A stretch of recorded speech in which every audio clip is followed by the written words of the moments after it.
मैं इस शुभ कार्य में अपना मार्गदर्शन देने के लिए पधारे सभी संतों को भी नमन करता हूं। मैं आचार्य प्रमोद कृष्णम जी को भी बधाई देता हूं। साथियों, आज संबल में हम जिस अवसर के साक्षी बन रहे हैं, ये भारत के सांस्कृतिक नवजागरण का एक और अद्भुत क्षण है। अभी पिछले महीने ही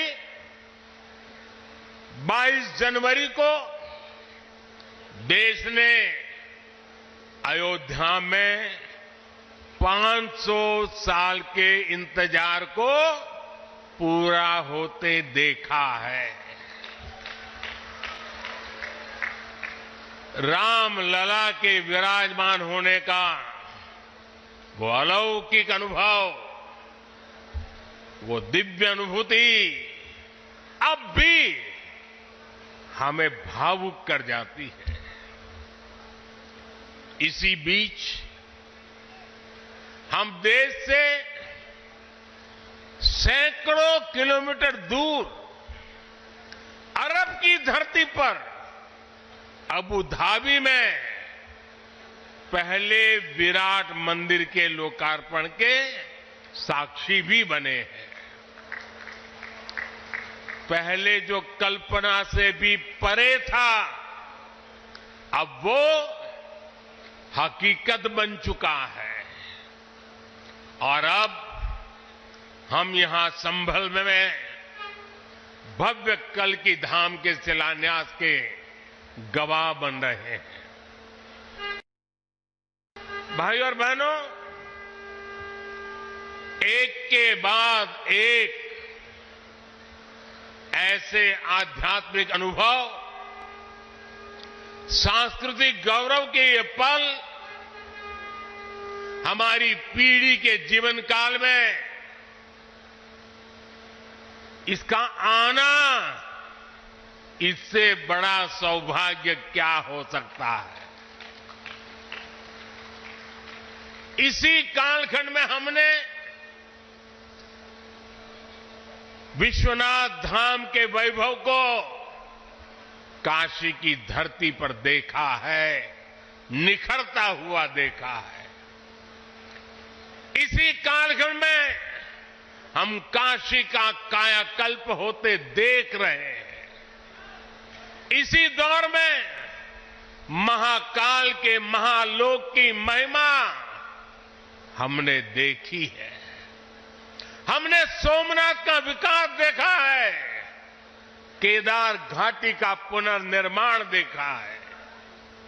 हम विकास भी, विरासत भी, इस मंत्र को आत्मसात करते हुए चल रहे हैं। आज एक और हमारे तीर्थों का विकास हो रहा है, तो दूसरी ओर शहरों में हाई टेक इंफ्रास्ट्रक्चर भी तैयार हो रहा है। आज अगर मंदिर बन रहे हैं, तो देश भर में नए मेडिकल कॉलेज भी बन रहे हैं। आज विदेशों से हमारी प्राचीन मूर्तियां भी वापस लाई जा रही है और रिकॉर्ड संख्या में विदेशी निवेश भी आ रहा है। तो प्रधानमंत्री को आपने सुना, जिन्होंने कहा कि सपने अब हकीकत में बदल रहे हैं। दूसरी तरफ पीठाधीश्वर कल्कि धाम के आचार्य प्रमोद कृष्णम ने क्या कुछ कहा है, वो भी आपको सुनवाते हैं। आचार्य जी, सबसे पहले आपको बहुत बहुत बधाई। प्रधानमंत्री नरेंद्र मोदी यहाँ पर पहुंचे हुए थे और आज जो संकल्प आपने लिया था, जैसा आपने पहले भी कहा कि लंबा समय लगा लेकिन संकल्प पूरा हुआ। आज का दिन गौरव का दिन है, सनातन के लिए गौरव का दिन है, भारत के लिए गौरव का दिन है, हमारे सबके लिए गौरव का दिन है कि श्री कल्कि धाम की स्थापना हुई है। श्री कल्कि धाम की आधारशिला रखने स्वयं भारत के प्रधानमंत्री जी आए, उनके कर कमलों द्वारा श्री कल्कि धाम का शिलान्यास हुआ। ये भारत के लिए गौरव का विषय है। अवध के बाद में प्रधानमंत्री ने इस बात का भी जिक्र किया कि किस तरीके से अबू धाबी में एक भव्य मंदिर बना। सनातन का जो प्रवाह है हम पूरी दुनिया में इस वक्त देख पा रहे हैं और कल की भगवान तो अभी अवतार लेने वाले हैं। कलयुग का अंत होगा जब उनका अवतार होगा। भगवान राम के सारे काज मोदी जी के हाथों से हुए, आने वाले भगवान श्री कल्की के काज भी मोदी जी के हाथों होंगे। इससे सारे लोग बड़े खुश हैं और आज हम भारत के प्रधानमंत्री जी का हृदय से आभार व्यक्त करते हैं। और मैं ये कहना चाहता हूँ कि अगर मोदी प्रधानमंत्री ना होते तो ना राम मंदिर बनता, ना कल्की धाम की स्थापना होती। आचार्य जी एक सवाल बस आपसे, जैसा प्रधानमंत्री ने आपके बारे में भी जिक्र किया, उन्होंने कहा कि मैं पहले जानता था कि सिर्फ राजनीति से ताल्लुक रखते हैं, लेकिन अब कुछ समय पहले जब आपने उनसे मुलाकात की, उनसे चर्चा की, उन्हें बताया कि किस तरीके से आप अध्यात्म से जुड़े हुए हैं और उस संघर्षों का भी जिक्र प्रधानमंत्री ने किया कि पिछली सरकारों से कैसे आपको लड़ना पड़ा कि यहाँ पर मंदिर बने।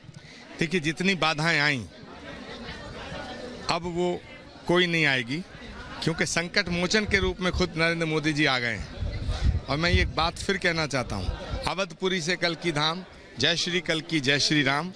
और अयोध्या का मंदिर न बनता जो मोदी प्रधानमंत्री ना होते, और श्री कल्की धाम की स्थापना ना हो पाती अगर नरेंद्र मोदी प्रधानमंत्री ना होते। एक बस आखिरी सवाल, एक बड़ा परिवर्तन हमने आध्यात्मिक के तौर पर देखा है, लेकिन क्या राजनीतिक जीवन में भी कोई बड़ा परिवर्तन हम देखेंगे? आपके सारे राजनीतिक सवालों का जवाब मैं दिल खोल के दूंगा, लेकिन आज की बात।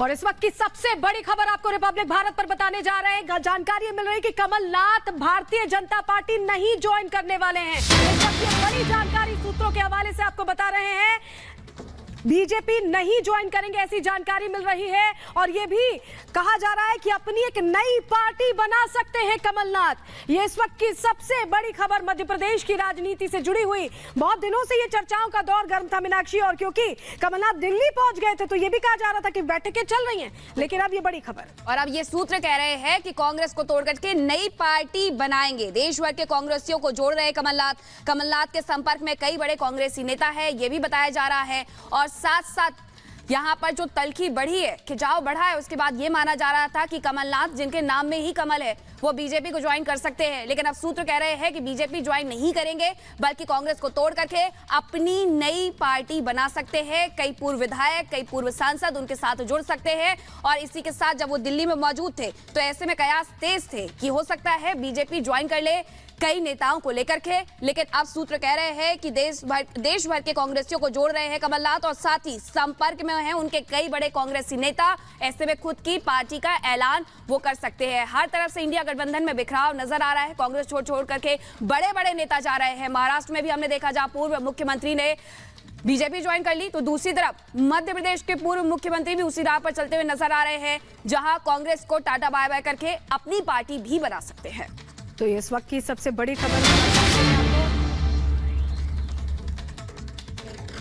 और एक और बड़ी खबर, जहां बताएं चंडीगढ़ मेयर केस पर सुनवाई सुप्रीम कोर्ट में चल रही है। थोड़ी देर में ही ये सुनवाई शुरू होगी। मेयर के चुनावों में धांधली को लेकर कोर्ट में सुनवाई होगी। एक और बड़ी जानकारी आपको दे रहे हैं, माफ कीजिएगा, एक और बड़ी खबर आ रही। कल्की धाम पहुंचे थे कांग्रेस सांसद विवेक तनखा, जो बड़ा अपडेट इस वक्त मिल रहा है। देखिए, मध्य प्रदेश से ही कांग्रेस ने भेजा था विवेक तनखा को राज्यसभा में, और अब बड़ी फूट की जो खबर मिल रही है, उस बीच विवेक तनखा का कल्की धाम पहुंचना बड़ी बात के तौर पर देखा जा रहा है। तो कल्की धाम में जो कार्यक्रम हुआ, प्रधानमंत्री नरेंद्र मोदी वहां पर पहुंचे हुए थे शिलान्यास के लिए। तस्वीरें जो सामने आई उसमें कांग्रेस के सांसद भी नजर आए, विवेक तनखा। और खबर यह है कि कमलनाथ के बाद विवेक तनखा भी कांग्रेस से अलग हो सकते हैं। एक और बड़ी जानकारी आपको बता दें, जहां कांग्रेस पर सूत्रों से ये बड़ी खबर सामने आ रही है कमलनाथ पर कि बीजेपी नहीं जा रहे हैं कमलनाथ। ये सूत्र बता रहे हैं कांग्रेस को तोड़ करके नई पार्टी बनाएंगे। ये भी सूत्र कह रहे हैं देश भर के कांग्रेसियों को एकजुट करने में लगे हुए हैं कमलनाथ।